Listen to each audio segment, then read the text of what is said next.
Hello student, mission engineering academy में आपका स्वागत है। मैं प्यारेलाल रावत। आज हम लोग डिस्कस करने वाले हैं क्लास नंबर 2।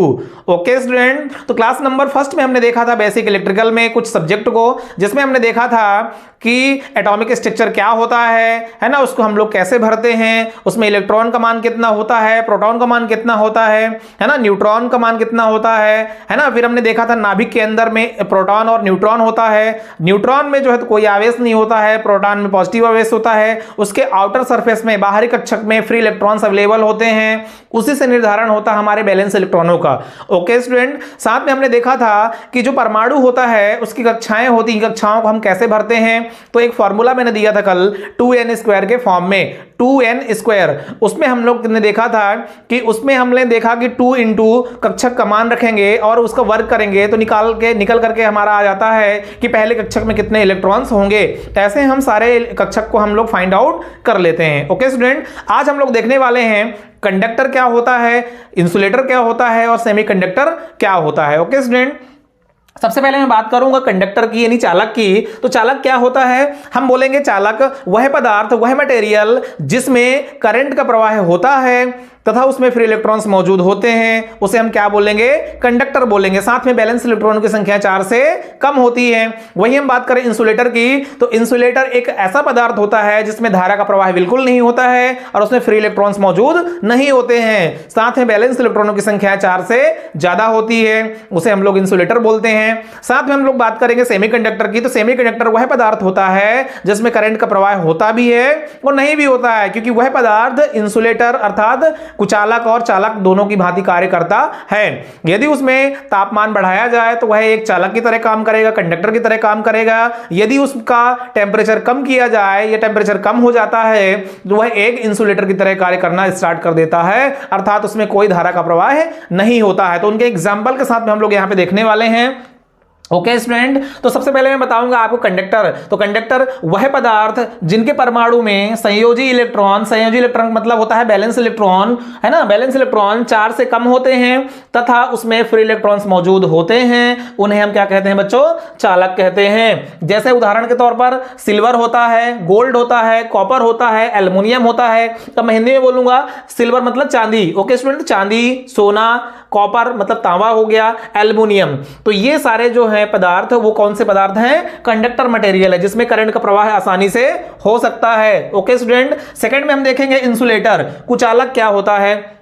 तो हम बात करेंगे कुचालक में, तो वह पदार्थ जिनके परमाणु में संयोजी इलेक्ट्रॉन्स 4 से ज्यादा होते हैं और इसमें फ्री इलेक्ट्रॉन्स मौजूद नहीं होते हैं, इसलिए इसमें धारा का प्रवाह अर्थात करंट का प्रवाह नहीं होता है। जैसे पीवीसी, पॉलीविनाइल क्लोराइड, और सेकंड में हमने देखा पोर्सलिन होता है, सूखी लकड़ी हो गई, रबर हो गई।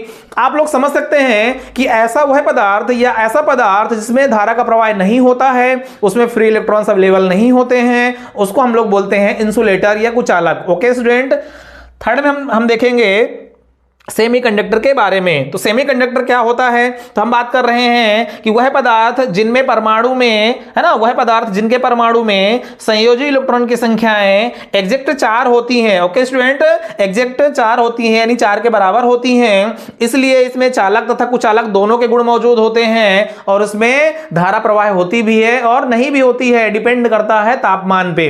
ओके, तो सेमीकंडक्टर क्या कहता है, वह पदार्थ जिनके परमाणु में संयोजी इलेक्ट्रॉन की संख्या 4 होती है, एग्जैक्ट 4 के बराबर होती है, इसलिए इसमें कुचालक तथा चालक दोनों के गुण मौजूद होते हैं। उदाहरण के तौर पर हम देखेंगे सिलिकॉन। ओके स्टूडेंट, सिलिकॉन जो होता है उसमें धारा का प्रवाह होता भी है और नहीं भी होता है, टेम्परेचर पर डिपेंड करता है। जर्मेनियम हो गया, बोरॉन हो गया, ग्रेटिन हो गया, है ना, और सेलेनियम हो गया, टेलुरियम हो गया आदि, ये बहुत सारे एग्जांपल्स हैं जो कि सेमीकंडक्टर के अंतर्गत में आते हैं। अब सिलिकॉन जो होता है उसका बैलेंस इलेक्ट्रॉन की संख्या कितनी होती है, 4 होती है। जर्मेनियम की भी 4 होती है, बोरान की भी 4 होती है, ग्रेटिन की भी 4 होती है। इसके जो आउटर सरफेस में जो बाहरी कक्ष होती हैं उसमें जो बचे हुए इलेक्ट्रॉन्स होते हैं वो 4 होते हैं, इस वजह से इसमें क्या होता है, कुचालक और चालक दोनों के गुण मौजूद होते हैं। ओके स्टूडेंट, तो मैं थोड़ा सा आपको बता दूं, मैंने बताया था आप लोग को, है ना, मैं क्या बताया था कि यदि मैं यहाँ पे मिटा दूं थोड़ा सा, है ना, अब इसको जो है तो अपन इरेज करके समझते हैं कि हमने क्या पढ़ा था पिछली क्लास में, थोड़ा सा उसको मैं डिस्कस करने वाला हूँ बैलेंस इलेक्ट्रॉनों को, तो आपको क्लियर समझ में आ जाएगा कि हमारे पास में क्या होता है बच्चों, कि ये हमारे पास में एटॉमिक स्ट्रक्चर होता है, परमाणु की संरचना होती है। हमने पढ़ा था कि यहाँ पे प्रोटॉन होता है, ठीक है, और फिर हमने पढ़ा था यहाँ पे एक न्यूट्रॉन होता है। न्यूट्रॉन में कोई आवेश नहीं होता है ना, नो चार्ज, कोई आवेश नहीं होता है बच्चों, ये हमने पढ़ लिया था। हमने देखा था कि प्रोटॉन जो होता है ना, प्रोटॉन जो होता है उसमें जो है तो पॉजिटिव चार्ज होता है, और इसके आउटर सरफेस में, मतलब जो बाहरी कक्ष होती है उसमें क्या होता है बच्चों, कि फ्री इलेक्ट्रॉन्स अवेलेबल होते हैं। ये हमने देख लिया था पिछली क्लास में। ओके, अब मैं बात करूंगा कि जैसे मैं एक एक एग्जांपल लेता हूं, कंडक्टर की मैं बात करता हूं। तो कंडक्टर हमारे पास में क्या है ना, तो हमारे पास कंडक्टर है, मान लो सिलिकॉन, हम कंडक्टर की क्या बात करेंगे, हमारे पास में कंडक्टर जो है वो है सिल्वर है, गोल्ड है।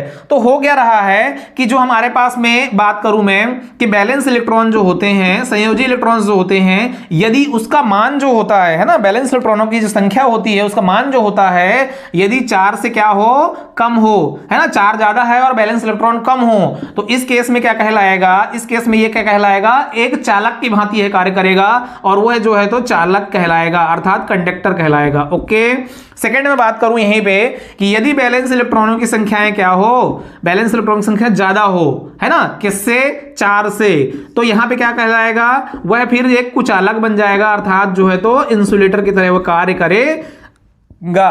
यदि मैं बात करूं यहीं पे, यदि मैं बात करूं बच्चों बैलेंस इलेक्ट्रॉन की संख्याएं बराबर हों किसके, 4 के, अर्थात एग्जैक्ट 4 हों, बराबर हों 4 के, तो वह जो है तो क्या कहलाएगा, कुचालक, अर्धचालक कहलाएगा। ओके बच्चों, तो ये कहलाएगा अर्धचालक। ओके, तो ये वैल्यू होती है, बैलेंस इलेक्ट्रॉनों पर निर्भर करता है कि वह पदार्थ चालक है, कुचालक है कि अर्धचालक है, और वो हम कैसे फाइंड करते हैं, इनमें बैलेंस इलेक्ट्रॉनों को फिलअप करके। हम किस फॉर्मूले से करते हैं, तो हमने पढ़ा था पिछली क्लास में 2n² के फॉर्म में, ठीक है। तो पहले कक्षक में कितने इलेक्ट्रॉन्स होंगे, तो हम बात करेंगे पहले कक्षक में 2 इंटू m1, मतलब एक का वर्ग इक्वल टू कितना हो जाएगा, 2 एक कम 2, है ना, और एक का वर्ग एक ही होता है, 2 हो जाएगा। दूसरे कक्षक में कितने हो जाएंगे बच्चों, तो 2 गुणे 2, तो 2 दूनी 4, 4 दूनी 8, तो टोटल हो जाएगा हमारे पास में 8। 2 का वर्ग 2 में करोगे, है ना, 2 का गुणा 2 में करोगे, 2 दूनी 4 हो जाएगा, और 4 गुणा 2 में करोगे तो कितना हो जाएगा, 8। ऐसे ही हम सारी कक्षाओं में भर लेते हैं और उससे फाइंड आउट हम कर लेते हैं बैलेंस इलेक्ट्रॉनों की संख्या को। ओके स्टूडेंट, तो हमने आज देखा कि कुचालक क्या होता है, चालक क्या होता है और अर्धचालक क्या होता है। ओके स्टूडेंट, तो हमने देख लिया है कंडक्टर किसे कहते हैं, इंसुलेटर किसे कहते हैं, सेमीकंडक्टर किसे कहते हैं। अब हम देखने वाले हैं आवेश को। ओके स्टूडेंट, तो आवेश क्या होता है ये देखेंगे, उसका फार्मूला देखेंगे, उसकी यूनिट देखेंगे।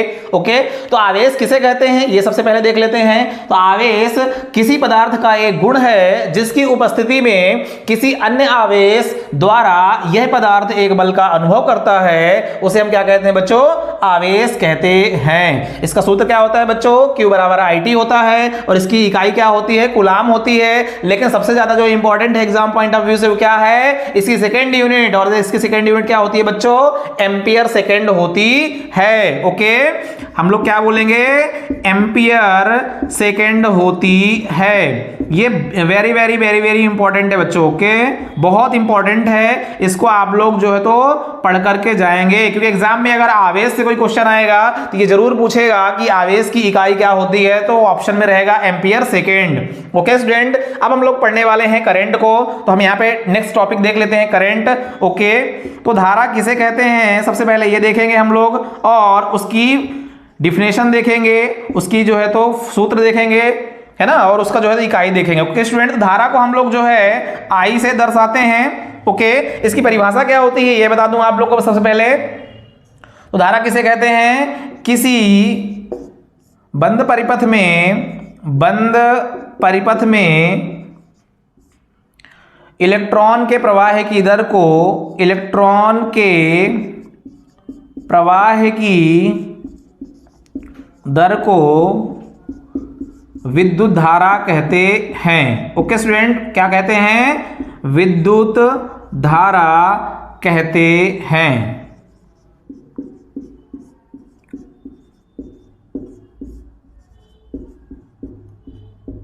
ओके, करंट किसे कहते हैं? तो हम क्या कहेंगे कि किसी बंद परिपथ में, है ना, किसी बंद परिपथ में इलेक्ट्रॉन, जो फ्री इलेक्ट्रॉन्स होते हैं, उनके फ्लो के कारण जो उसमें चार्ज पैदा होता है उसे हम क्या कहते हैं बच्चों?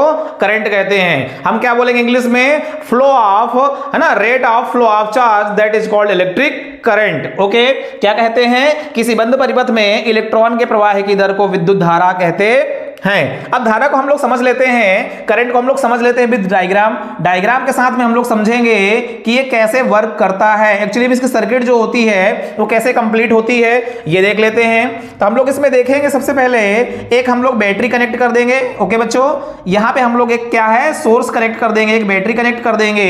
अब होगा क्या यहां पे कि जैसे यहां पे सोर्स कनेक्ट हो जाएगा बच्चों, तो क्या होगा कि इस कंडक्टर में एक करंट फ्लो होना स्टार्ट हो जाएगी। लेकिन वो कैसे होगी, क्यों होती है, वो भी हम यहां पे देखने वाले हैं। तो सबसे पहले आपको बता दूं मैं कि यहां पे एक बैटरी लग जाएगी, पॉजिटिव और निगेटिव। ओके बच्चों, और यहां पे हम लोग लिखेंगे एक वोल्टेज, यहां पे कोई वोल्टेज सोर्स लगा हुआ है।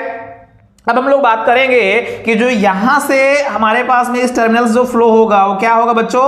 फ्री इलेक्ट्रॉन्स फ्लो होगा। ओके, यहां से हमारे पास में फ्री इलेक्ट्रॉन्स फ्लो होंगे जो कि निगेटिव से पॉजिटिव की ओर फ्लो होना स्टार्ट करेंगे, और यहां से हमारे पास में क्या होगा? एक कन्वेंशनल करंट फ्लो होने वाली है बच्चों, है ना, इसे हम क्या बोलेंगे? Conventional current, conventional current. Okay student, तो ये हो जाती है कन्वेंशनल करंट। अब हम लोग देखेंगे इस परिपथ में काम कैसे हो रहा है। तो एक्चुअली में क्या होता है, यह एक तार हो गई, एक कंडक्टर हो गया, उसमें क्या हो रहे हैं? फ्री इलेक्ट्रॉन्स फ्लो हो रहे हैं। तो यहां से पॉजिटिव आयंस और यहां से नेगेटिव आयंस आते हैं। जब आपस में दोनों मिलते हैं तो वहां पे क्या होता है बच्चों? करंट का प्रवाह होता है, और उसी करंट को हम लोग क्या बोलते हैं बच्चों? कन्वेंशनल करंट बोलते हैं। ये हमारा कंडक्टर हो गया, और उसमें जो फ्री इलेक्ट्रॉन्स हैं वो यहां से नेगेटिव से पॉजिटिव की ओर फ्लो होना स्टार्ट हो गए हैं। और जैसे हम यहां पे कोई सोर्स कनेक्ट करते हैं तो इस सर्किट में क्या होता है? कंप्लीट कन्वेंशनल करंट फ्लो होना स्टार्ट हो जाती है। ओके, इसका फॉर्मूला क्या होता है ये देख लेते हैं। तो बच्चों इसका फॉर्मूला होता है I बराबर V अपान R। ओके, और इसकी जो इकाई होती है वो एम्पियर होती है। ओके स्टूडेंट, एम्पियर, और इसको हम ए से रिप्रेजेंट करते हैं, ए से दर्शाते हैं। अच्छा, यहाँ पे कॉन्सेप्ट वाली बात ये है बच्चों कि यदि हम बात करें कि I बराबर V अपान R होता है, अगर किसी सर्किट में हम क्या करें, किसी परिपथ में हम क्या करें, प्रतिरोध के मान को कम ज्यादा करें, तो ऑब्वियसली करंट के मान में ही परिवर्तन होगा और करंट भी कम ज्यादा होगी। क्यों? क्योंकि करंट जो होती है वो प्रतिरोध के क्या होती है? व्युत्क्रमानुपाती, है ना, इनवर्सली प्रोपोर्शनल होती है। जिस वजह से यदि हम क्या करेंगे बच्चों कि रेजिस्टेंस के मान को बढ़ाएंगे तो यहाँ पे करंट क्या होगी बच्चों? कम हो जाएगी। वहीं पे यदि हम क्या करें कि रेजिस्टेंस के मान को कम कर दें तो करंट का मान क्या हो जाएगा? बढ़ जाएगा। क्यों? क्योंकि प्रतिरोध जो होता है बच्चों क्या होता है? किसी कंडक्टर का पर्टिकुलर एक गुण होता है जो करंट के फ्लो का अपोज करता है। ओके, जब करंट किसी भी सर्किट से फ्लो होती है तो उस सर्किट का कुछ प्रतिरोध होता है जो कि करंट को क्या करता है? अपोज करता है और उसके मान को कम करता है, अर्थात वो ड्रॉप कराता है। ओके, यहां पे हम करंट का दूसरा फॉर्मूला भी देखेंगे। जो करंट होती है तो क्या कहता है भैया कि हम क्या कह रहे हैं, किसी बंद परिपथ में इलेक्ट्रॉन के प्रवाह की दर को विद्युत धारा कहते हैं। तो इलेक्ट्रॉन क्या होता है? इलेक्ट्रॉन मतलब होता है आवेश, यानी चार्ज। कौन सा चार्ज? Negative charge. और इसमें हमने बैटरी कनेक्ट किया है ना, तो प्लस और माइनस दोनों है। तो आई बराबर क्या हो जाएगा? हम क्या लिख सकते हैं? आई बराबर क्यू अपान क्या लिख सकते हैं बच्चों? क्यू बराबर आई बराबर क्या लिख सकते हैं? क्यू अपान टी। ओके, आवेश अपान समय, क्योंकि किसी बंद परिपथ में इलेक्ट्रॉन के प्रवाह की दर को, दर मतलब होता है रेट, मतलब टाइम। ओके स्टूडेंट, तो हम ये लिख सकते हैं कि I बराबर क्यू अपान टी, अर्थात आवेश बटे समय। मैं यहां पे क्या मेंशन कर दूंगा? ओके स्टूडेंट, तो हम यहां पे मेंशन करेंगे आवेश बटे समय, मतलब टाइम। ओके स्टूडेंट, अब यहां पे हमारा एक नया फॉर्मूला बनकर के आएगा। आवेश की इकाई क्या होती है बच्चों? तो हमने अभी पढ़ा है कि आवेश की इकाई जो होती है वो क्या होती है? कूलाम होती है। ओके, और समय की इकाई क्या होती है? सेकेंड। ओके, टाइम की जो इकाई होती है वो बच्चों क्या होती है? सेकेंड होती है। तो ये हो गया हमारा दूसरा यूनिट, अर्थात करंट की दूसरी इकाई क्या हो जाएगी? कूलाम बटे सेकेंड। वेरी वेरी इंपॉर्टेंट, अर्थात करंट की जो इकाई होती है वो हमने देखा कि क्या होती है भैया, उसका सूत्र होता है I बराबर V अपान R। उसकी इकाई क्या होती है? एम्पियर में होती है। ये बहुत इंपॉर्टेंट है। ओके, ये बहुत इंपॉर्टेंट है, एम्पियर में होती है, या हम उसकी सेकेंड यूनिट क्या बोलेंगे कि कूलाम, ओके, कूलाम बटे सेकेंड। ओके, ये एग्जाम में बच्चों बहुत पूछा जाता है, वेरी वेरी इंपॉर्टेंट, इसको आप लोग को नोट डाउन करना है। ये करंट का जो है तो फॉर्मूला हो जाएगा। अब मैं यहीं पे बात कर लूं बच्चों कि यदि हम कूलाम की बात करें कि एक कूलाम का मान कितना होता है, तो वो हम बताएंगे यहां पे। तो एक कूलाम बराबर कितना होता है बच्चों, एक कूलाम का मान कितना होता है, तो हम लोग लिखेंगे 6.25 multiply 10 to the power 18 electrons. Okay, 18 electron होता है। ओके बच्चों, यदि हम क्या बोलें कि भैया हमारे पास क्या होता है, करंट बराबर क्या होता है, I बराबर Q अपॉन T होता है, अर्थात आवेश बटे समय होता है। अगर हम बात करें कि आवेश की बात करें, है ना, एक कूलाम आवेश का मान कितना होता है, तो हम बोलेंगे एक कूलाम का मान जो होता है बच्चों कितना होता है, 6.625 गुणे 10 की घातें 18 इलेक्ट्रॉन होता है। ओके, अब हम यहां पे अगर बात करें फॉर्मूले में रखें, ओके, हम इसको थोड़ा सा मिटा देते हैं, आगे समझते हैं करंट को और बारीकी समझते हैं, बहुत सारी चीजें अभी उसमें बची हुई है। तो मैं आप लोग को बता दूं कि यदि मैं क्या करूं कि बेटा I बराबर Q अपॉन T, इस फॉर्मूले में अगर मैं इसको रखूं, है ना, I बराबर Q अपॉन T, इसमें मैं यदि रखूं तो क्या रखूंगा, 6.25 multiply 10 to the power 18 electrons. Okay, ये मैंने रख दिया Q का मान, नीचे रखूंगा टाइम सेकेंड। ओके, तो मैं यहां पे रख दूंगा 1 सेकेंड। ओके, 1 सेकेंड की मैं बात कर रहा हूं। तो होगा क्या बच्चों कि I बराबर Q अपॉन T हो गया, मैंने दोनों का मान रख दिया, तो ये मान जो होगा वो किसके बराबर होगा बच्चों, 1 एम्पियर के बराबर होगा। कितना, 1 एम्पियर के बराबर होगा। अर्थात हम ये कह सकते हैं कि 1 एम्पियर की जो करंट होती है उसमें कितना मान होता है, 6.25 multiply 10 to the power 18 electrons होते हैं। अर्थात किसी भी परिपथ में जब करंट प्रवाहित होती है बच्चों 1 एम्पियर की, तो उसमें जो आवेश होता है वो 1 सेकेंड में कितना, 1 सेकेंड में जो है वो इतना जो है तो इलेक्ट्रॉन प्रवाहित कर रहा होता है। ओके स्टूडेंट, अब मैं बात करूं यदि कि यहां पे हम क्या बात करें बच्चों कि यदि हम पावर को क्या करें, दशमलव यदि हटाएं, है ना, मैं आवेश की बात कर रहा हूं, यदि मैं दशमलव को हटा दूं तो मैं क्या लिख सकता हूं, इसको आवेश को मैं क्या लिख सकता हूं कि एक कूलाम का जो मान होता है, ओके, एक कूलाम का जो मान होता है वो 6.25 multiply 10 to the power 18 electrons होता है। ओके बच्चों, 18 इलेक्ट्रॉन्स होता है, लेकिन मैं इसके दशमलव को हटाऊंगा तो 625 गुणे 10 की घाते, है ना, 16 इलेक्ट्रॉन लिख दूंगा। ओके, क्यों, क्योंकि ये जो हमारे पास दशमलव के बाद 2 संख्या, उसको हम क्या करेंगे, दशमलव हटाएंगे तो उसके जो 0 होंगे वो 2 क्या हो जाएंगे बच्चों, कम हो जाएंगे। तो ये हो जाएगा मान 625 गुणे 10 की घातें 16 इलेक्ट्रॉन हो जाएगा। ये भी क्या कहलाएगा, एक कूलाम का मान। तो आप लोग को ध्यान रखना है कि एग्जाम में कभी कभी क्या पूछ लेता है बच्चों, ऑप्शन में इसको रख देता है, वेरी वेरी इंपॉर्टेंट है। ओके, ये क्या करता है एग्जाम में कि ऑप्शन में दशमलव को हटा करके वो डायरेक्ट ये संख्या बना देता है। तो उस जगह पे क्या होगा बच्चों कि आपको घात 18 की जगह में आपको कितना लगाना है, 16 लगाना है, वो एक कूलाम का मान हो जाएगा।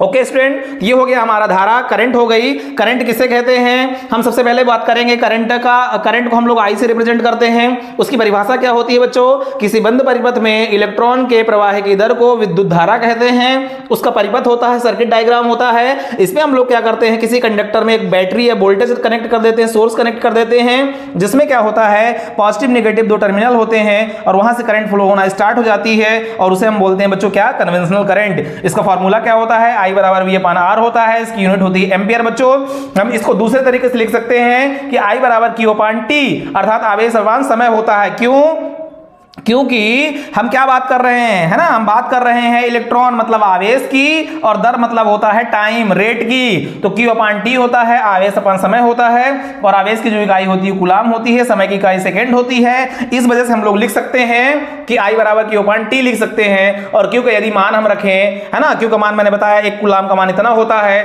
तो एक कूलाम का मान हम रख दें और 1 सेकेंड में हम देखें तो इतने एम्पियर करंट फ्लो होगी। अर्थात 1 एम्पियर की जो करंट फ्लो होगी उसमें एक कूलाम का मान इतना होता है, इतने कूलाम बटे इतने सेकंड में किसी कंडक्टर में जब करंट फ्लो होगी तो वह कहलाएगी 1 एम्पियर करंट। और बच्चों इसको हमको ध्यान रखना है कि एक कूलाम का मान जो होता है वो इतना होता है, लेकिन यदि दशमलव में संख्या नहीं दी गई है तो 625 × 10⁻16 इलेक्ट्रॉन होता है। ओके स्टूडेंट, अब हमको देखना है विभव। हमने करंट को पढ़ लिया है, अब हम लोग देखने वाले हैं नेक्स्ट टॉपिक विभव। वोल्टेज किसे कहते हैं ये देख लेते हैं।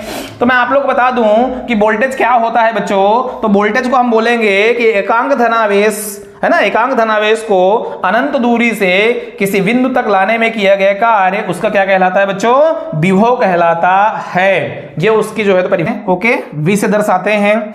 इसकी जो है तो परिभाषा क्या होती है हम लिख लेते हैं। क्या लिखेंगे बच्चों, किसी एकांक धनावेश को एकांक धनावेश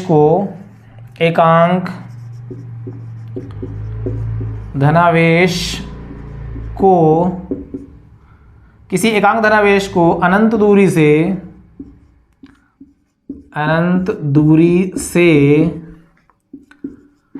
किसी बिंदु तक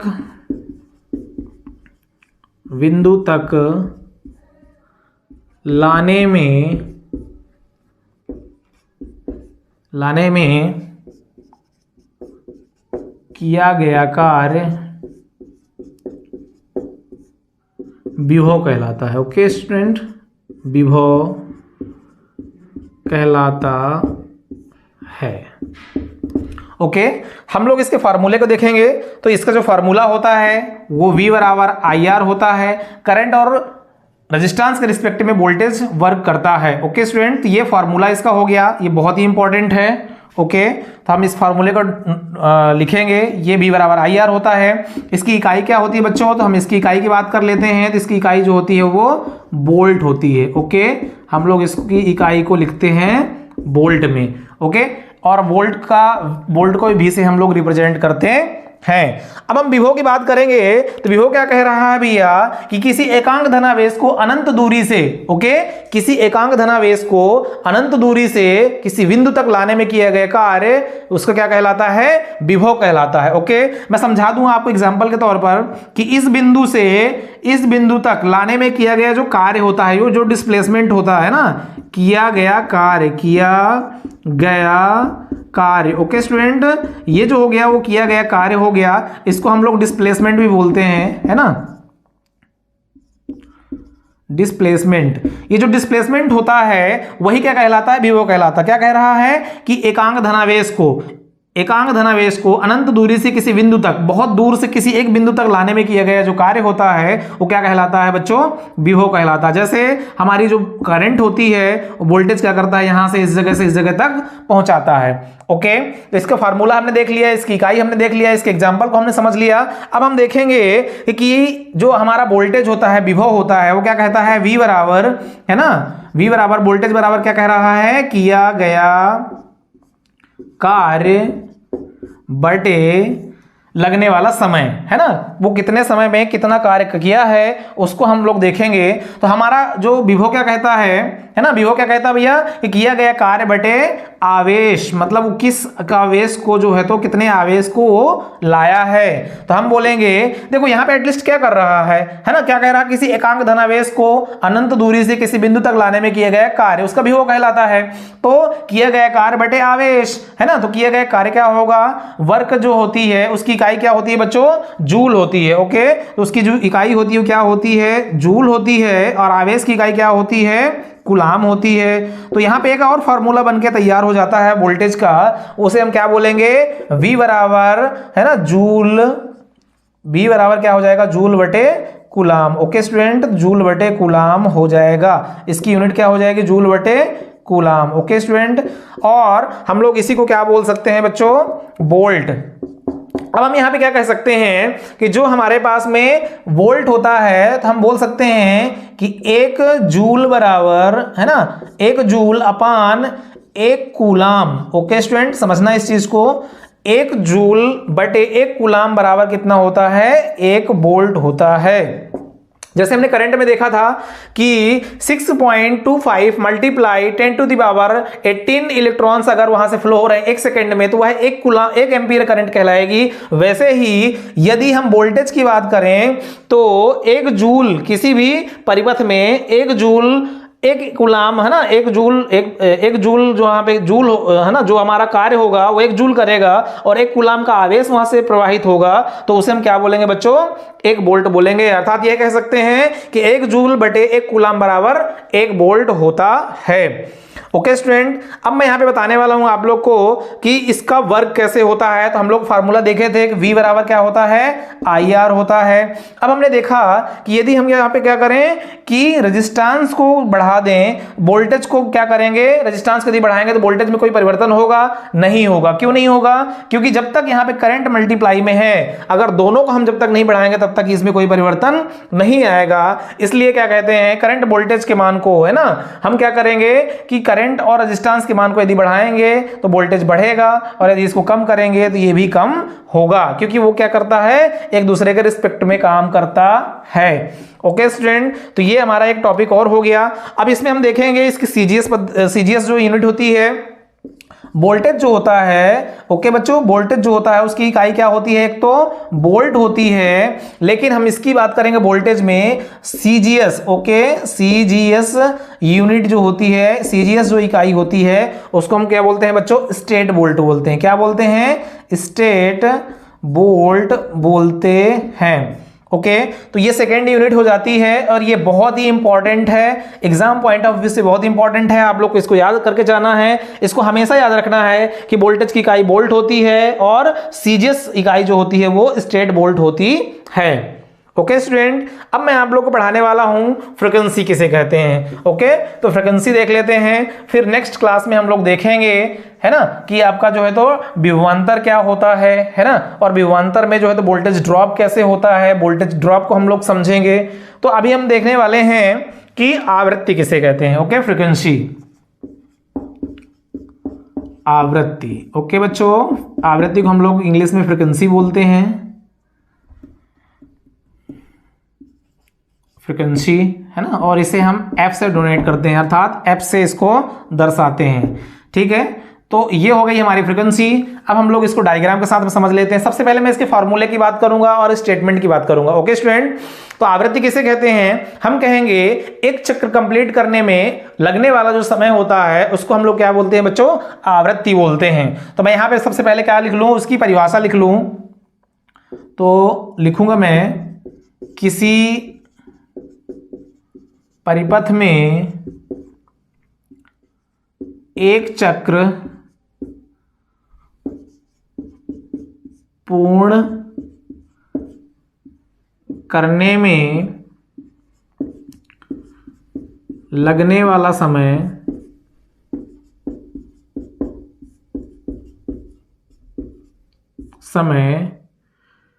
आवृत्ति कहलाता है। आवृत्ति यानी F कहलाता है। ओके स्टूडेंट, तो हमने आवृत्ति को देख लिया है। आवृत्ति किसे कहते हैं, हम बताएंगे कि किसी परिपथ में है ना एक चक्र पूर्ण करने में, एक चक्र कंप्लीट करने में लगने वाला जो समय होता है उसे हम क्या कहते हैं, आवृत्ति कहते हैं। इसका फॉर्मूला क्या होता है बच्चों, तो F बराबर 1/T होता है।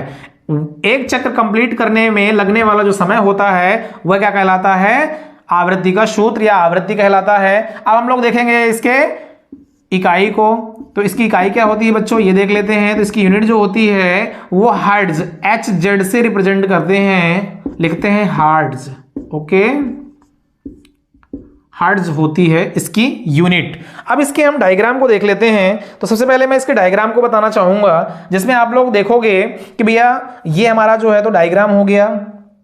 ओके, इसमें हमने दिखा दिया आवृत्ति।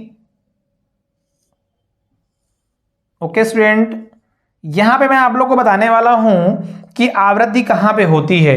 सबसे पहले आप लोग को समझना यह होगा कि आवृत्ति जो होती है वो केवल एसी में होती है, डीसी में नहीं होती है। ओके स्टूडेंट, अब मैं यहां पे बताने वाला हूं कि वोल्टेज के रिस्पेक्ट में करंट की जो आवृत्ति होती है वो कैसे वर्क करती है। ओके, तो तो ये हमारा एक मिडिल पॉइंट होता है, मैक्सिमम पॉइंट होता है ना, जिसे पीक वैल्यू बोलते हैं, और ये भी एक पीक वैल्यू होती है। ये चक्र जो होता है बच्चों वो पॉजिटिव होता है और ये जो होता है वो नेगेटिव होता है।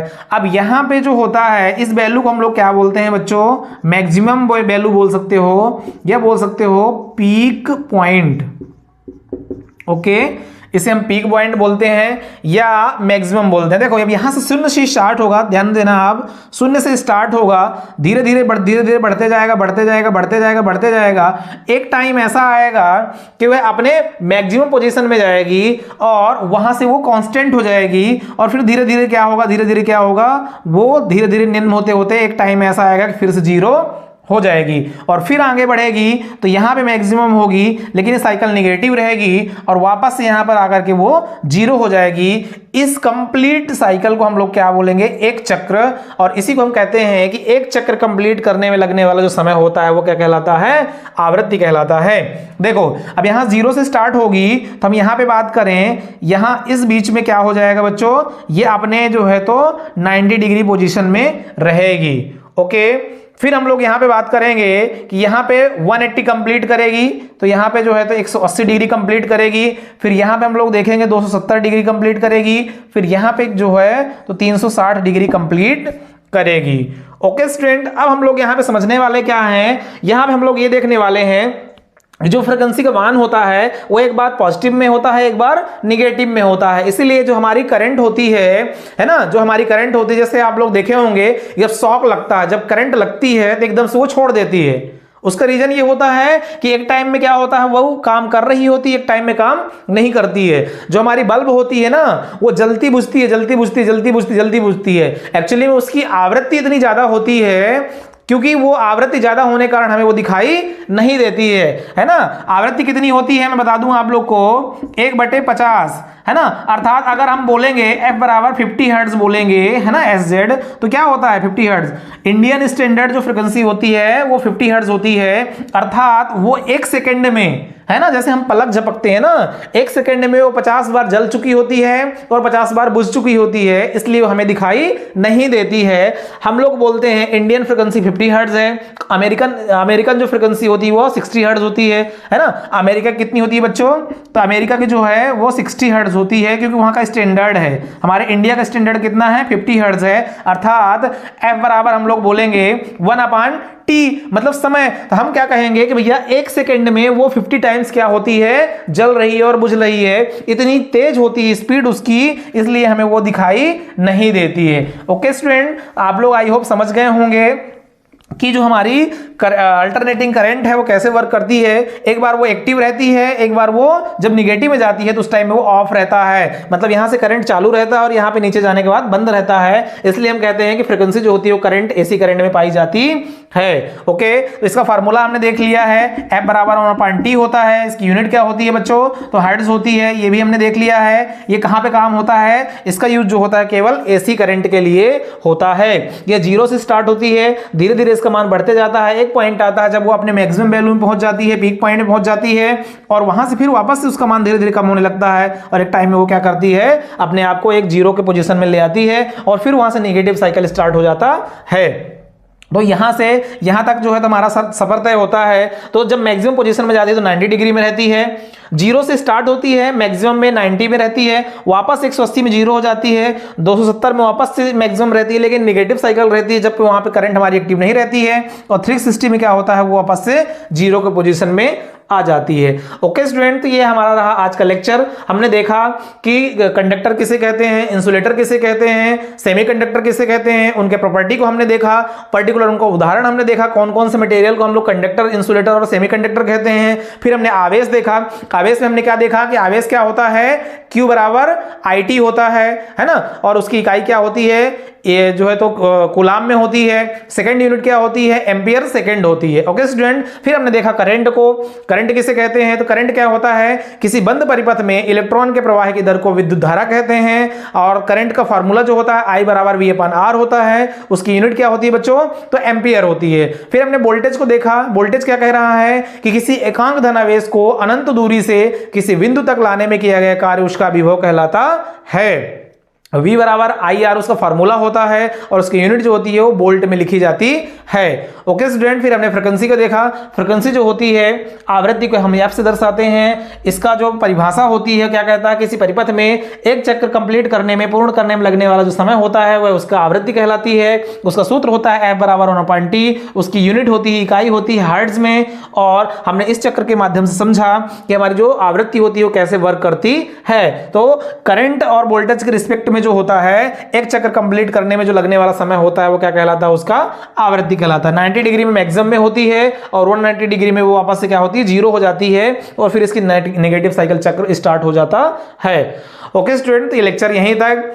हम नेक्स्ट लेक्चर में बहुत जल्दी मिलने वाले हैं। कल हम लोग आगे इसके पढ़ेंगे, नया लेक्चर लेकर के तीसरा लेक्चर लेकर के आएंगे और हम इसके बाद हम पढ़ेंगे विभवांतर पोटेंशियल क्या होता है और बाकी चीजों को। ओके, तब तक के लिए बाय बाय, थैंक यू।